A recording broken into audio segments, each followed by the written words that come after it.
Assalamualaikum warahmatullahi wabarakatuh. Kami dari kelompok 5 akan mempresentasikan materi tentang konsumsi dalam Islam. Kelompok kami beranggotakan Aringga Jaya Putra NIM 290, Ilham Wahyu Santoso NIM 291, Yudi Nur Cahyono NIM 294, dan Gilang Ardika Rahman NIM 306. Baik, di sini saya akan menjelaskan untuk poin A, yaitu harta dalam konsep Islam. Al-Quran yang menjadi dasar semua hukum Islam dengan tegas menyatakan bahwa Allah adalah pemilik segala sesuatu yang ada di dunia, sedangkan manusia sebagai khalifah di muka bumi. Allah menciptakan segala sesuatunya bukan untuk dirinya sendiri, namun diserahkan kepada manusia sebagai khalifah di muka bumi. Harta dalam kehidupan umat manusia saling terkait erat. Secara fitrahnya manusia senang dengan harta. Harta merupakan perhiasan manusia. Manusia tanpa harta akan menemui banyak kesulitan karena sifat harta adalah fasilitas atau sarana untuk keperluan beribadah terhadap rohnya. Namun, harta bukanlah segala-galanya. Karena harta tanpa faktor manusia, maka harta tidak mempunyai fungsi apa-apa atau tidak berguna. Selain itu, pemilikan manusia hanya bersifat mandat atau amanah karena pemilik sesungguhnya adalah Allah Subhanahu wa taala. Konsep Islam menekankan bahwa harta tidak melahirkan harta, akan tetapi kerja yang menciptakan harta. Dalam pandangan ekonomi Islam, kerja adalah setiap tenaga jasmani maupun kemampuan akal yang dikeluarkan manusia dalam setiap kegiatan perekonomian sesuai dengan syariah bertujuan mendapatkan penghasilan dan penghidupan. Sementara menurut Bakir Quraisy dalam Muhammad 2004, mendefinisikan setiap kegiatan yang dilakukan manusia secara sadar dan sengaja dan merasakan penderitaan dalam melakukan kegiatan tersebut dengan tujuan mendapatkan harta untuk memenuhi berbagai kebutuhan, baik secara langsung maupun tidak langsung. Dengan konsep harta tidak melahirkan harta, maka Islam tidak mengenal pembungaan uang yang menghasilkan tambahan pemilikan uang tanpa bekerja dan berpartisipasi bersama pihak lain dalam pengelolaan perekonomian. Dalam kaitan ini, Allah Subhanahu wa taala telah memerintahkan membangun dan bekerja. Dengan kata lain, ajaran Islam menyukai produktivitas, tidak menyukai kemalasan, pengangguran, dan kemandekan. Saya akan menjelaskan poin B, yaitu urgensi dan tujuan konsumsi dalam Islam.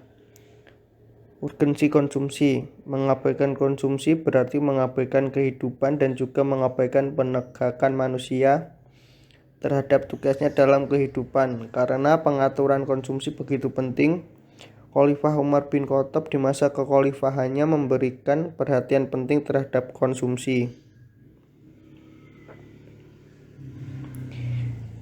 Di antaranya, pertama, Umar bin Khattab sangat antusias dalam memenuhi tingkat konsumsi yang layak bagi setiap rakyatnya. Contoh untuk itu banyak jumlahnya. Di antaranya ketika Umar bin Khattab pergi ke negeri Syam dan beliau mengetahui kondisi sebagian orang miskin yang kebutuhan dasarnya tidak mencukupi, maka beliau memerintahkan untuk menetapkan kadar makanan yang mencukupi yang diberikan kepada setiap orang di antara mereka setiap bulannya. Yang kedua, Umar bin Khattab berpendapat bahwa seorang muslim bertanggung jawab dalam memenuhi tingkat konsumsi yang layak bagi keluarganya dan mengingkari orang-orang yang mengabaikan hal tersebut.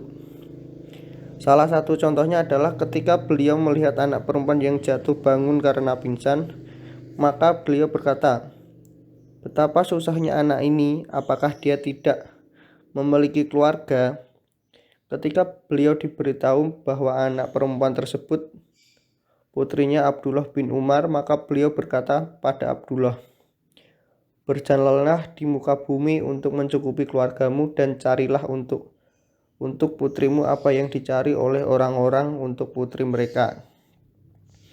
Yang ketiga, beberapa hamba sahaya Hatib bin Abu Batta'ah mencuri onta milik seseorang dari Ka'bah Muzainah dan mereka menyembelih untuk dimakan. Maka Umar bin Khattab ingin menegakkan hukum had pencurian kepada mereka. Tetapi ketika beliau mengetahui bahwa Hatib tidak memberi mereka makan yang semestinya, maka beliau membatalkan hukuman had tersebut dan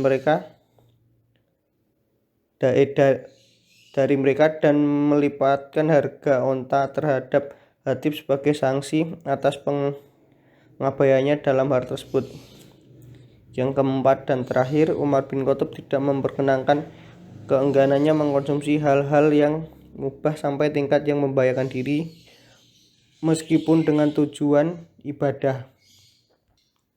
Di antara riwayat tentang sikap tegas beliau dalam hal tersebut bahwa Abu Umar As-Sabani berkata, kami berada di sisi Umar bin Khattab ketika makanan dibawakan kepadanya. Seseorang dari kaum menjauhkan diri, maka Umar berkata, mengapa dia?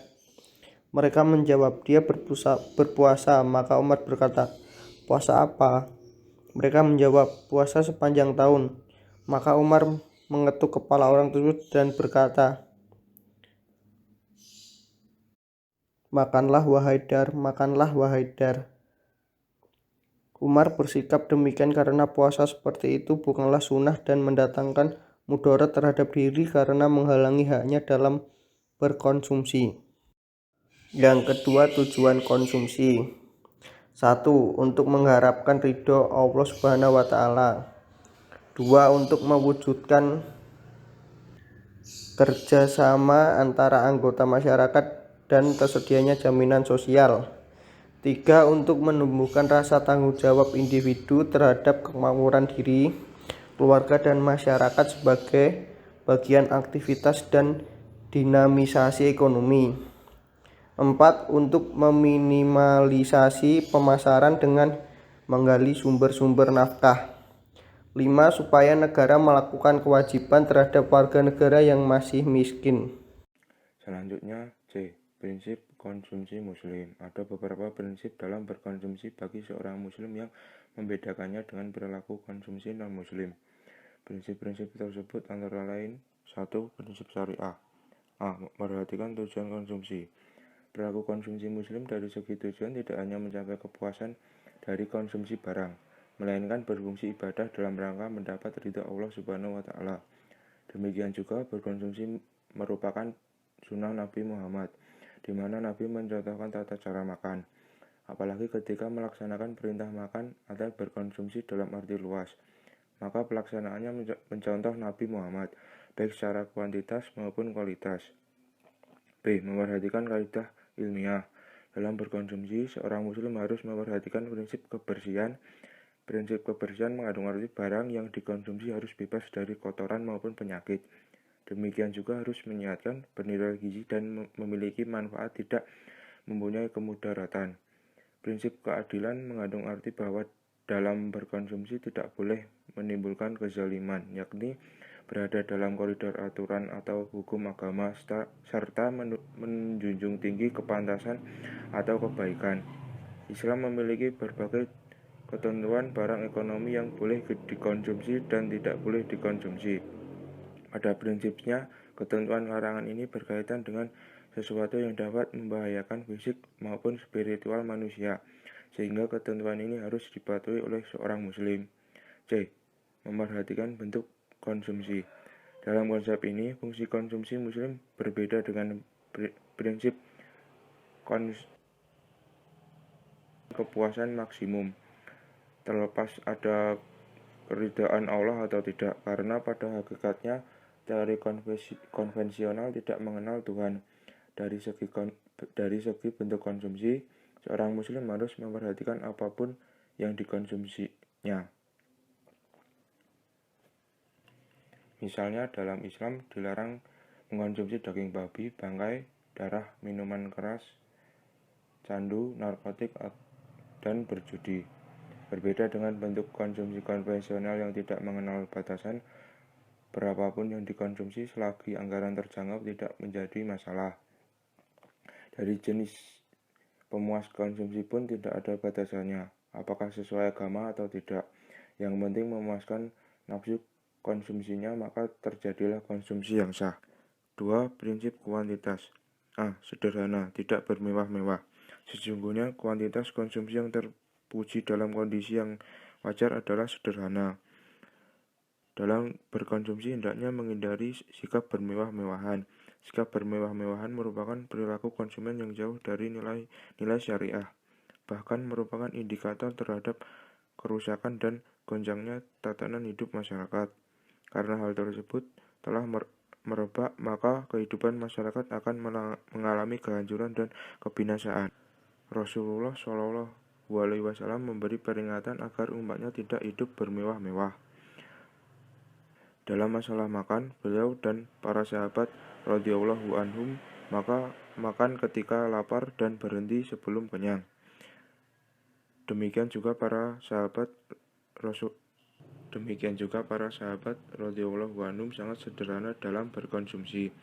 Sesungguhnya Umar memuji sederhana dalam berkonsumsi dan mengancam melampauinya sampai tingkat boros atau turun darinya sampai tingkat pelit. Yang ketiga, prinsip prioritas. Prioritas atau urutan konsumsi alokasi harta menurut syariat Islam antara lain: A. Untuk nafkah diri, istri, anak, dan saudara. 1. Nafkah diri. Manusia diwajibkan untuk memenuhi kebutuhan diri dan mendahulukannya atas pemenuhan kebutuhan orang lain. 2. Nafkah istri. Nafkah harus dipenuhi oleh suaminya karena ikatan darinya kepada suaminya. 3. Nafkah kerabat. Sebab wajib nafkah tersebut adalah adanya keharaman untuk memutuskan silaturahmi. 4. Nafkah bagi pihak yang membantu istri. Dalam mengerjakan pekerjaan rumah, ketika ada orang yang membantu istri, maka nafkahnya menjadi tanggung jawab suami dari istri tersebut. 5. Nafkah untuk budak. Pada masa perbudakan, pemilik budak diharuskan untuk memberikan nafkah kepada para budak yang dimilikinya. 6. Pemenuhan kebutuhan pada binatang pemeliharaannya. B. Untuk memperjuangkan agama Allah. Di antara karunia Allah yang diberikan kepada hamba makmumnya adalah karunia berupa harta dan adanya semangat untuk membelanjakan harta itu di jalan yang dibenarkan oleh syariat. Di antara jalan yang dibenarkan syariat itu adalah membelanjakan harta di jalan Allah. Pembelanjaan harta di jalan Allah sebagai balasannya Allah akan menggantinya dengan surga. Karena meyakini hal ini, orang-orang muslim berlomba untuk menyediakan dan memberikan sesuatu di jalan Allah. Bahkan Allah akan melipat gandakan balasannya terhadap pengeluaran atau alokasi harta di jalannya. Pengeluaran di jalan Allah tersebut dapat berbentuk pengeluaran untuk membiayai dakwah agama agar Islam tersebar ke seluruh alam. Pengeluaran di jalan Allah juga dapat berbentuk bantuan langsung ke orang miskin atau orang yang memerlukan di dalam masyarakat. Pengeluaran tersebut dapat juga dalam bentuk bangunan rumah sakit, pondok pesantren yang diperlukan oleh keluarga muslim yang miskin, masjid dan bantuan untuk memperkuat serta menyebarkan dakwah dan syiar Islam. Secara umum, pengeluaran derma adalah untuk menolong orang miskin dan yang memerlukan, orang yang berjuang di jalan Allah, dan pengeluaran untuk menyebarluaskan ajaran Islam.